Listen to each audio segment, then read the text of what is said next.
esse síndico é absolutamente espetacular, né? Admirável. Admirável o trabalho de manter 17 milhões tudo. de caixa é 17 milhões de caixa, os moradores todos felizes, né? quase 2 anos de paz ele tem aí, né? Como é que a gente faz uma conta para eu saber, eu que estou assistindo, se o meu condomínio está numa situação financeira ok ou se tem um problema? Quantos meses de custo eu devo ter? Uma gordura boa para os condomínios, em média de 3 arrecadações, você teria tranquilidade para administrar sem qualquer risco, né? É o que os especialistas informam aí. E a gente tenta nos condomínios implementar isso, orientar os síndicos que eles façam essa arrecadação extra aí para não ter dor de barriga no futuro, né? 3 vezes o custo do... Mensal dos gastos. Ele falou que o dele mensal 800 mil reais. Ele tem 17 milhões, ele tem mais de quase 2 anos aí de tranquilidade, né? Parabéns para ele, viu? Esse cara aqui vai ser o nosso ícone, inspirador aqui das terças-feiras falando de condomínio. Vamos ver o que já está chegando de pergunta? Já tem chegando pergunta aí para você também? Tem um monte aqui também, Nath. Já tem no celular, já tem em band.com.br/superpoderosas. É o José Brinco, de Recife, em Pernambuco. Pode a administração, gestor, contratar advogado permanente, fixo, pago a custas do condomínio para processar os mesmos, atender a mando e desencantos do síndico, processar taxas atrasadas e enviar para o Serasa? Então, uma forma dos condomínios contratarem um advogado é essa assessoria mensal. Só que o que tem que ficar claro é que o advogado é contratado do condomínio e não é do síndico. Ele tem que fazer os trabalhos direcionados para o condomínio, cobrar os devedores, analisar se tem alguma irregularidade. Agora, se ele começar a se atrapalhar e atender aos interesses pessoais do síndico, vai cair na pergunta do nosso... Aí tem um problema. De fato, cobrar atraso faz parte do interesse do condomínio como um todo. Agora, não do síndico. Eu não posso atender os interesses do meu síndico. Claro. Senão eu vou estar indo contra os meus princípios também. Aí eu estou fora da minha realidade de advogado. Entendido. Meuri Souza, de Adamantina, aqui em São Paulo. Bom dia, eu tenho uns vizinhos de cima que adoram mudar os móveis de lugar de madrugada. Já reclamamos, mas eles negam. O que fazer? A Meuri deve morar no mesmo prédio que eu. Não, ela já também tem um vizinho que é assim. Amiga, vamos tomar café junta. E aí, é um problema corriqueiro em grande parte dos condomínios, né? Desde arrastar móveis até andar de salto pela manhã ou pela noite, e sempre a pessoa de cima fala, não sou eu, não fui eu, nunca é ela. Então, o que a gente orienta nos condomínios que o síndico pode fazer?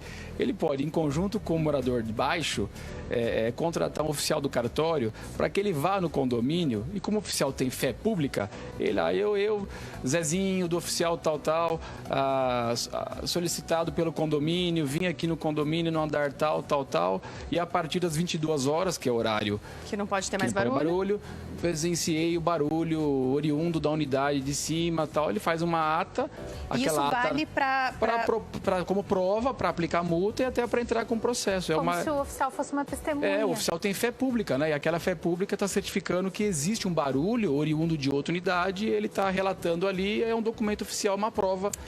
É tão bom quando o bom senso funciona, né? Quando você vai lá, conversa, leva um bombonzinho, pede um pouquinho mais de cuidado, leva uma maçã e dá tudo certo. Pena que não é sempre assim.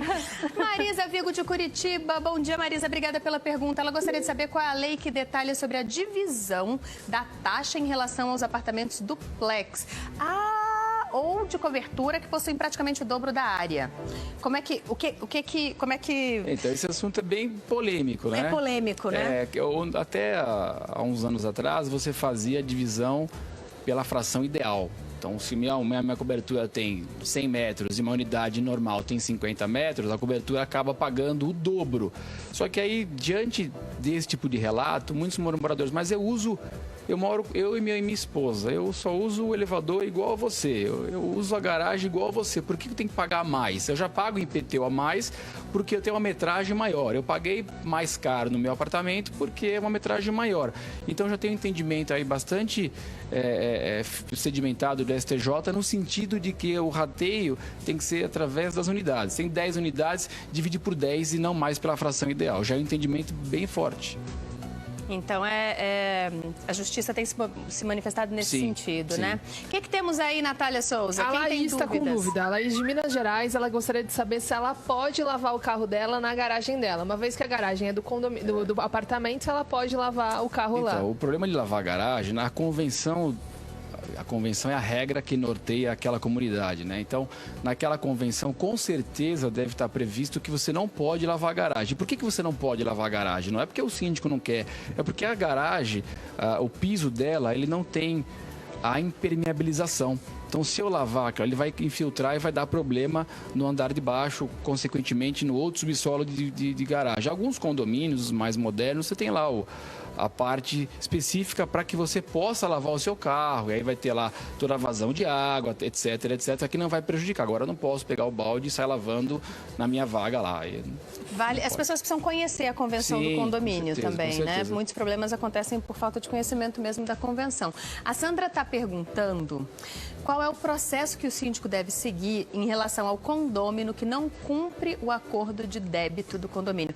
Que não paga, é isso que ela está perguntando, né? Vamos imaginar, antes do condomínio adotar a justiça como caminho para receber os débitos, você pode fazer um plantão de cobrança, conversar com os devedores e você formaliza essa negociação através de um documento chamado Acordo de Confissão de Dívida. Então, as pessoas assinam com testemunha. Aí passou 1 mês, 2 meses, a pessoa não está pagando esse acordo. Então, é um título executivo extrajudicial e você tem que executar, entrar com uma ação de execução e executar aquele título na justiça. Como qualquer dívida não paga, executa igual. Tem uma pergunta aqui da Socorro Freitas, de Embu das Artes, aqui em São Paulo. Ela disse que mora num condomínio de casas e que nesse condomínio tem um relógio da energia ali para 2 casas. E aí ela pergunta, ela diz que na casa dela, por exemplo, mora só ela e o marido. E na casa ao lado, que é com quem ela divide o relógio da conta de energia, moram 3 adultos e mais 2 crianças. Ou seja, eles consomem muito mais energia que ela.